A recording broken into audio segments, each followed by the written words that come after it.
Chicos, ¿todo bien? No te Todo quiero bien. poner en aprietos y que nos tengas que decir que somos jóvenes. Lo somos. Lo somos. Mirá, y aparte se A su incluyó. forma lo somos. Lo somos. Yo creo musicalmente me siento lejano a la juventud, pero en otras cosas no tanto. Bueno, Y somos medio, yo con vos supongo que somos medio misma generación. Yo soy 82. Qué tipo viejo, yo soy 83. no, bueno, sí, un poco jóvenes somos. Un poco, yo soy más joven que ustedes dos, quiero decir, por las dudas, no quiero que me pongan en la misma bolsa está de en evidencia, no te preocupes. Bueno, se ve. qué bueno, me alegro. Bueno, vamos a salir de este momento incómodo en el que hacemos venir a un periodista de verdad a hablar de cosas de verdad y le preguntamos por si somos jóvenes o no. Es O un sea, pequeño momento. es que somos streamers, Mariano, disculpa. Y nada, bueno, nos enteramos que recientemente, ahora, hace nada, el presidente firmó un decreto de necesidad y urgencia para básicamente pedir un acuerdo al FMI, o sea, para pedirle plata al FMI y sin tener que pasar por las cámaras, ¿verdad? Efectivamente, ayer a la noche se conoció el DNU firmado por Milei, el decreto de necesidad de urgencia firmado por Milei, que de alguna manera, digamos, hay dos cuestiones importantes. Una es que Milei va en contra de lo que dijo el 1 de marzo en la apertura de sesiones del Congreso, que dijo que iba a hacer, que era mandar al Congreso una ley, todos entendimos, iba a pedir autorización del Congreso para este nuevo préstamo. El DNU, de alguna manera, si uno lo pasara por una especie de VAR constitucional, como hay en el fútbol, no lo pasa, porque hay dos cuestiones.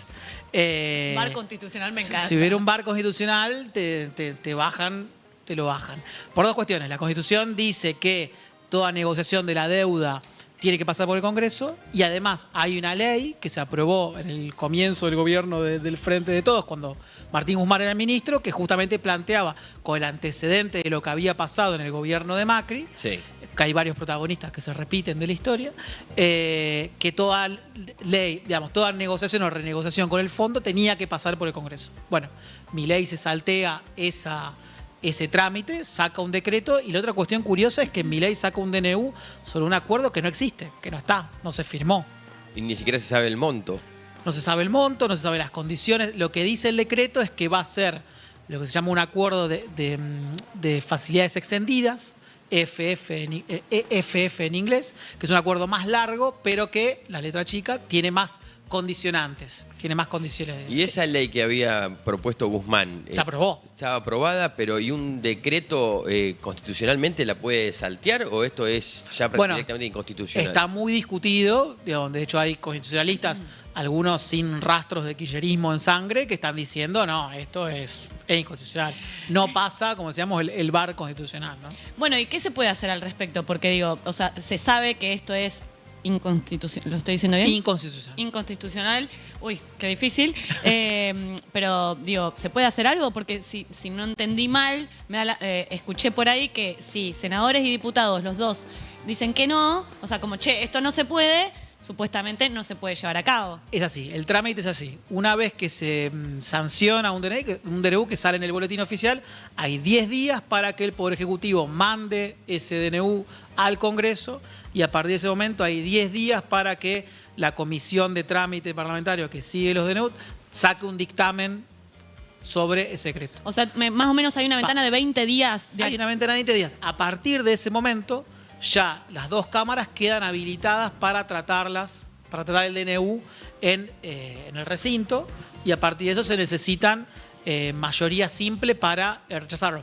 El único antecedente que hay de un DNU que fue rechazado, si ustedes se acuerdan del año pasado, el famoso DNU de los 100.000 millones de pesos para reforzar los fondos de inteligencia de la CIDE, es el único antecedente que hay de un DNU que fue rechazado. ¿Por qué? Porque es muy difícil construir mayorías en las dos cámaras para voltear un decreto. Eso es algo que viene de una ley que se votó durante el primer gobierno, o sea, del kirchnerismo, cuando Kirchner era presidente y Cristina era senadora, una ley que impuso el kirchnerismo que hace que un DNU que es rechazado por una sola de las cámaras sigue siendo vigente. Para que pierda vigencia, tienen que voltearlo las dos cámaras. Bien. Entonces, perdón, y con esto cierro, es mucho más barato en términos políticos, mucho menos costoso gobernar por decreto, es mucho más fácil gobernar por decreto que sacar una ley, porque vos necesitas mayoría en las dos cámaras para hacerlo, ¿no? Bien. ¿Hay chance de que hayan, o sea, hay chance de que hayan mandado, o sea, hecho este decreto para ya medio como dar un aviso de cómo tiene que salir? O sea, no sé si me explico lo que quiero decir, como que al decretar que básicamente se le va a hacer este pedido al FMI, como que ya está sugestionando a las personas que tienen que votar si esto se puede o no, que es algo con lo que, o sea, por lo que tendrían que votar a favor, perdón. O sea, no sé si me explico lo que quiero decir. Creo que te entiendo. Yo creo que detrás de la movida del DNU hay varias cuestiones. Una es una cuestión más de concepción de Milei, de cómo entiende él el ejercicio del poder, en el cual el Congreso está bastante pintado y él piensa que el único depositario legítimo de la voluntad popular es el gobierno, el Poder Ejecutivo, lo votaron a él.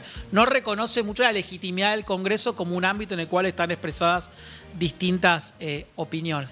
Y por otro lado, como vos decís, yo creo que pone en un brete a la oposición más dialoguista. Me parece también Milei lee que hay un Congreso más hostil, menos amigable a partir de lo que fue el escándalo Libra. Bueno, toda una serie de situaciones que hacen que la relación con determinados bloques más proclives a acordar con el gobierno hoy estén más lejos, sobre todo algún sector del radicalismo, el bloque de Pichetto, que es bastante diverso, ¿no? Pero bueno, que hace que al gobierno piense que le va a costar mucho conseguir mayoría en las dos cámaras para voltear el decreto. Y lo que hace, ponen un brete a esos sectores porque, digamos, los ponen en un dilema. O tienen que comérsela y aceptar que ese decreto se apruebe, o bien tienen que voltearle el decreto al gobierno, y eso sabemos que puede generar turbulencia en los mercados. Milei puede salir a decir en Twitter, ¿vieron? Por culpa de la casta, las ratas del Congreso, los generados fiscales, ahora esta turbulencia en los mercados, esta caída de las acciones, este aumento, esta disparada, una corrida cambiaria, bueno, es culpa del Congreso, ¿no? ¿Y vos, en tu panorama, creés que es más probable que se apruebe o que no se apruebe? Y en el caso que no se aprueba, ¿irá por otra vía para acordar con el FMI o puede caerse por total el acuerdo? Bueno, el FMI lo que dice es que el apoyo político a una ley no es una condición sine qua non para que haya un acuerdo. Dice, es mejor si hay respaldo político porque eso le da mayor consistencia, mayor robustez. Digo, estamos pensando en un acuerdo, lo dice el mismo considerando el decreto, es un acuerdo a 10 años. Entonces se supone que puede haber alternancia política en el medio de ese periodo. Entonces lo que el fondo quiere es como determinadas garantías de que lo que ellos te piden a cambio de darte la plata, pero se va a sostener en el tiempo. Pero si no está tan legitimado, te lo presta igual. Te lo prestan igual. Hay una tensión posible entre, digamos, el acuerdo con el fondo tiene dos pasos. Hay un primer acuerdo en el nivel más técnico, lo que se llama el staff del fondo, que son los técnicos, los economistas, que piensan con una mirada más económica y que se acuerdan de Caputo, y por eso están muy reticentes a darle la plata, digamos, en mano a Caputo, porque saben que la va a usar como la está usando para mantener el dólar planchado, que es como la pieza que mantiene el Shenga de Milei parado. Y por otro lado, digamos, superado ese plano, está el acuerdo en el board del fondo, que es donde está la representación política. Y ahí Estados Unidos tiene el poder de veto y nada sale en el fondo sin el acuerdo de Estados Unidos.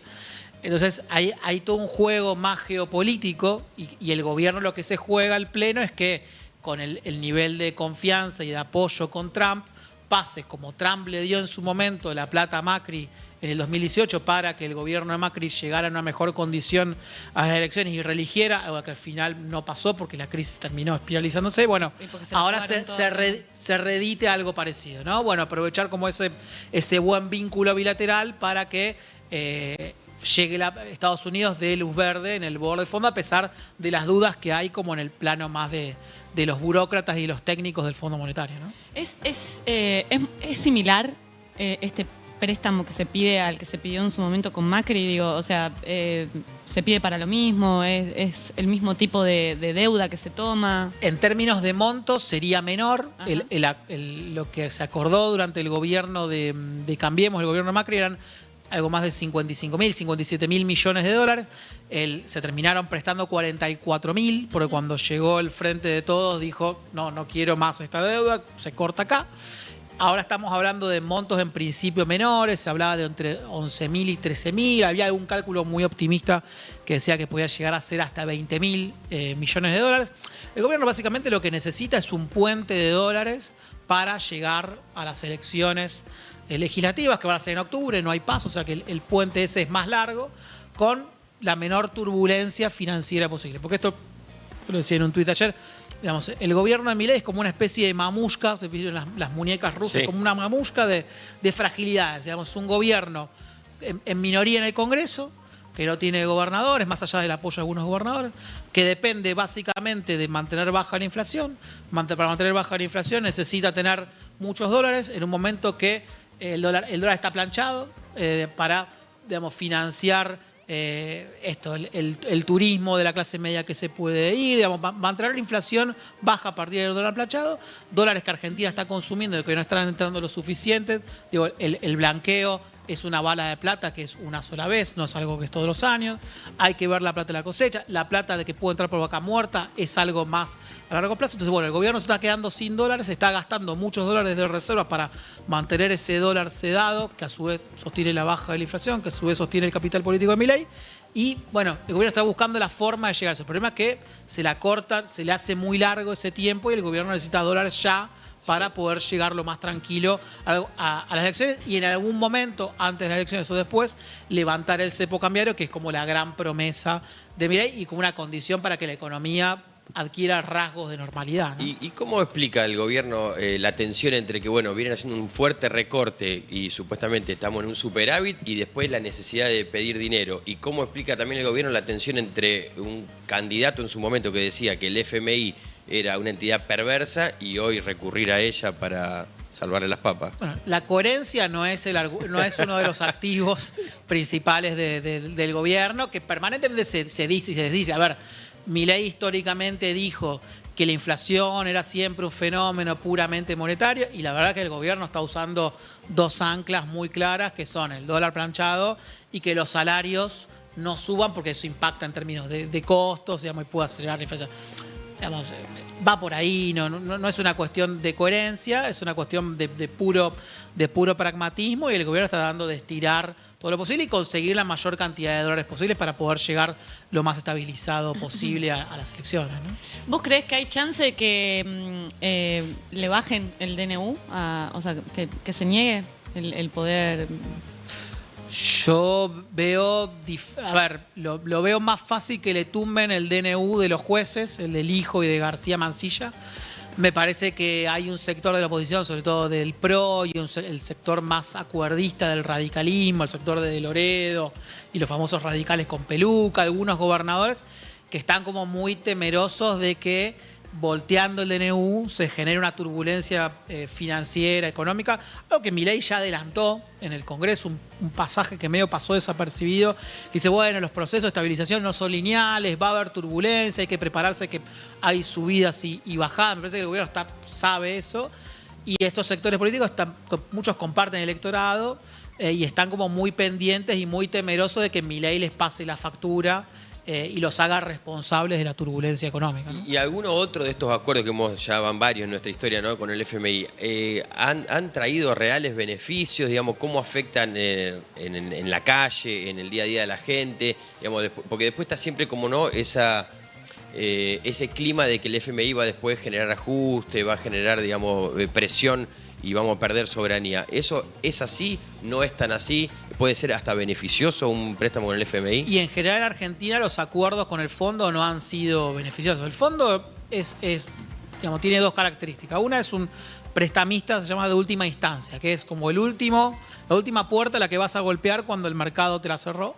Y la otra es que es un acreedor privilegiado, o sea, es el primero en la fila para cobrar cuando entras dólares. El fondo es un organismo multilateral de crédito que tiene un recetario como bastante conocido y bastante permanente, más allá de algunas autocríticas que puede hacer de cómo sus recetas, los impactos que han tenido en determinados países. El recetario del fondo es bastante conocido, digamos, tiene que ver con desregulaciones, tiene que ver con reformas laborales que en general tienden más hacia la flexibilización para contratar y sobre todo para despedir, tiene que ver con reformas jubilatorias que suban la edad de jubilación de las personas. El recetario del fondo es bastante conocido, tiene que ver con privatizaciones, bueno, tiene que ver con eso.